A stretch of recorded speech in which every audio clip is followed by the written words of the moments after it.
15,000 வருஷத்துக்கும் முன்னாடியே ஆதியோகி இதை சொன்னாங்க. அவரோட 7 சீடர்களும் இந்த கேள்வியை கேட்டாங்க, உயிர் எப்படி உருவாச்சு? நீங்கள் அந்த 9 அவதாரங்கள் பற்றின கதையை கேட்டிருக்கீங்களா? அவங்க யாரு? மத்ஸ்யா, கூர்மா, வராஹா, வாமனா, நரசிம்மா, பரசுராமா, கிருஷ்ணா, புத்த, கல்கி. ஸோ அவர் என்ன சொல்கிறாருன்னு பாருங்க. இது சார்லஸ் டார்வின் என்ன சொல்கிறாரோ அதோட ஒத்துப்போகுது. முதல்ல மீன், மத்ஸ்ய அவதாரம். அடுத்தது நீர்லையும் நிலத்துலையும் வாழற ஆமை. அடுத்தது அவர் எல்லா சின்ன உயிரினங்களை விட்டுட்டு பாலூட்டிகளுக்கு வராரு. நாம் இங்கே பார்க்குற முதல் பாலூட்டி காட்டு பண்ணி, இல்லைன்னா பண்ணி. எந்த விலங்கை சாகடிக்கிறது ரொம்ப கஷ்டம்னா அது காட்டு பண்ணி தான்.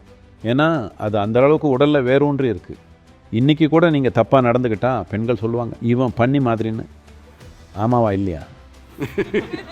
ஏதோ ஒன்று ரொம்ப மோசமாக இருந்தால் நீங்கள் அது பண்ணி மாதிரி இருக்குன்னு சொல்கிறீங்க.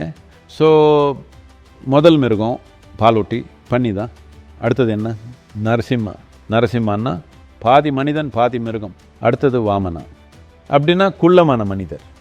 அடுத்து பரசுராமர், முழுமையான மனிதர், ஆனால் உக்கிரமாக கட்டுப்பாடு இல்லாமல் நிலையாக இல்லாமல் இருந்தார்.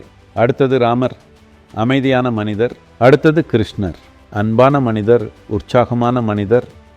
அடுத்தது புத்தர், தியான நிலையில் இருக்கிறவர். அடுத்ததாக வரப்போகிறவர் ஒரு ஞானியாக இருக்கணும்னு சொல்லப்படுது. இது அந்தந்த தனிப்பட்ட மனிதர்களை பற்றி இல்லை. இது என்னன்னா, இந்த மனிதர்களை நாம் உயிர் வளர்ச்சியோட மைல்கற்களை பார்க்குறோம். உயிர் வளர்ந்து வந்த விதம் இப்படி தான். பல விதத்தில் இது டார்வினோட தியரி ஆஃப் எவல்யூஷன் கூட ஒத்து போகுது.